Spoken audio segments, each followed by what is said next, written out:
And welcome back to the Anime Den. Let's go on a little journey back to 1996 to a wonderful time of anime. 1996 was a time of basically what a lot of people refer to as the second coming for anime in America, when new fan base swelled into anime, as of course on the back of Ghost in the Shell. It was also a time where, of course, collector card games were starting to experience a sort of swell in their fan base as well. So a company called Pioneer LDC, which was of course a releasing company in America and obviously a production company in Japan, decided to try and catch in on this, and they tried to mix the pair. And what they came up with was a very revolutionary game. They came up with a game called ani-mayhem. And just to show you, this is the back of one of the cards. And the reason why this game was revolutionary was for two reasons. A, the game itself was of course not show specific. It actually had a lot of cross licensing involved. It didn't just have one license. It involved shows not just from Pioneer but also from ArtMeg and Viz, a whole heap of different ones. There was, Bubblegum Crisis, Realm of One Half, Tenchi Muyo, El Hazard, Armitage 3. In the later releases, they did do 3 releases for this series. The last release included, of course, Dragon Ball Z. So what was really cool about this game was that it had everything that you wanted in the game. So, of course, you had your character cards. And these were very good character cards. You can see on the front. The layout, and that's why I'm going to try to get a bit closer. It had all the layouts that you needed. And as you sort of saw there was things like your attacks, your defences.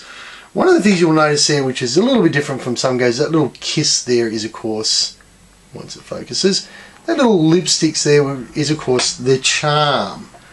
And because they had characters from all sorts of franchises. That's, of course, that was from, of course, Tenchi Muyo.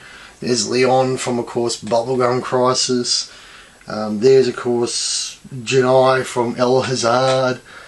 And each character also had their own special traits too. There's a little trait part up the top there. I don't know how visible that is, but they all had their own little traits.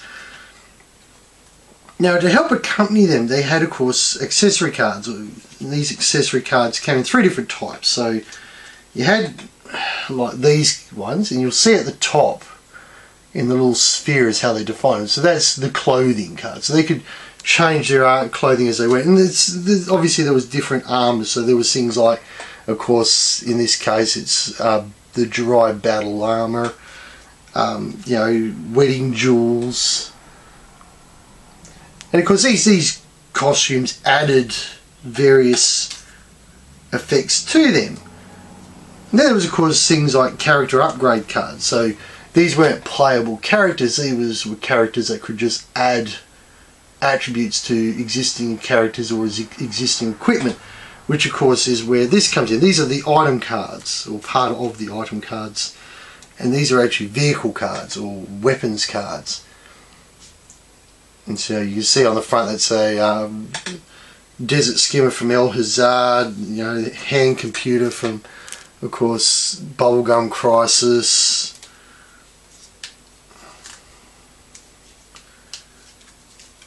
Shuttlecraft. And these, of course, were designed to allow characters to enter into, of course, location cards. And these, of course, are some of the location cards. And some were planets, some were just cities. And, of course, you'll see down the bottom, it tells you what you actually needed to get into this location. So I think in the case of this one, it was survival shot, and you required a marksman, streetwise, or hunter in your group. Where, of course, this one here, which is Sato Bridge, required you to have tech and a vehicle, or tech in a vehicle or a mech in a vehicle. So that's where you would use, of course, one of these sort of cards, and then either an accessory character or a character which had, of course, tech as part of the character. And then, of course, you had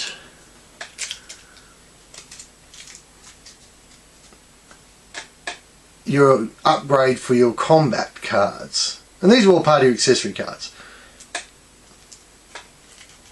And then, of course, you had your item card, or your even further item cards or accessory cards, if you will.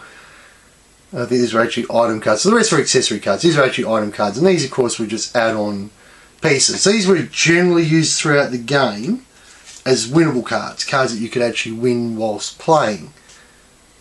And you see the sort of, there you go. And of course the last part of, well, not the last part, but the other part of course, and this was actually a fairly unique card at its time, because not a lot of other cards had them. This was a double playable card. It could be played one of two ways. So if you have a look, we'll try and get a bit of better light on it. The top part of the card is actually an attack or punch, where the bottom part of the card is actually a charm offensive. And that was a very interesting part of the game, because it meant you didn't have to, some of your opponents didn't actually require you to essentially beat them up. And these are what they don't call them opponent cards, they call them disaster cards. And so, because not all the disasters are actually humanoid.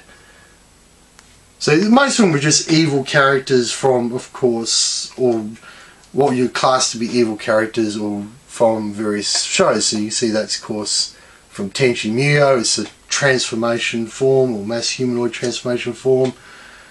There's, you know, Najato from El Hazard. So they had different characters, you know, Principal Kuno from, of course, Tenchi Muyo. Not Tenchi Muyo, sorry, Realm 1/2. So they had various disaster cards. So all in all, this was a great system until you actually came to playing it. And playing it's where it all fell down. This little book was, of course, the book that would let down the game at the end of the day. Because the cards were fantastically designed. As a whole, this game looked fantastic until you came to play it. Because the instructions in this book were about as easy to follow as a maze.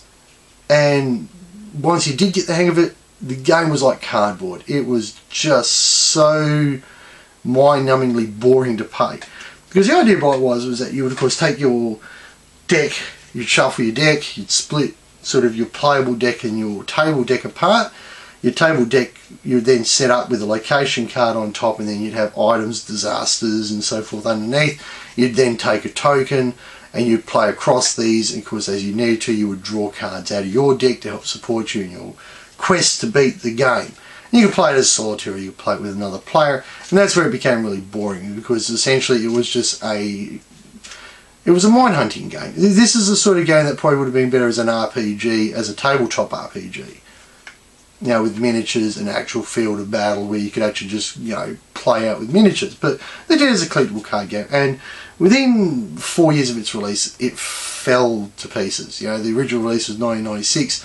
By 2000, this game was done and dusted. But that's not to say that the game wasn't absolutely useless. For a lot of fans, particularly once this came out, they threw this away, and fans started to reproduce or started to produce their own set of rules. And they started to make the game a little bit more playable. And today, and I'll try and leave some links down below, there is a lot of fan sites out there that are making expansions to these decks. So you can actually download newer characters and play them. There's also, of course, an online version of this game now where you can actually play using a digital form. So this game has continued to survive, even if it hasn't survived in its original physical merchandisable form, through, of course, fans who found a better way to build the game. Unfortunately, even back in 1996, when the first set of altered or augmented rules came out online, Pioneer just didn't seem to have it in their mind to sort of cash in on this and sort of grab the people who are making these rules and work with them to improve the game. So the game failed, and as a result, in particularly the Series 3 releases of these decks are actually quite rare and quite valuable nowadays.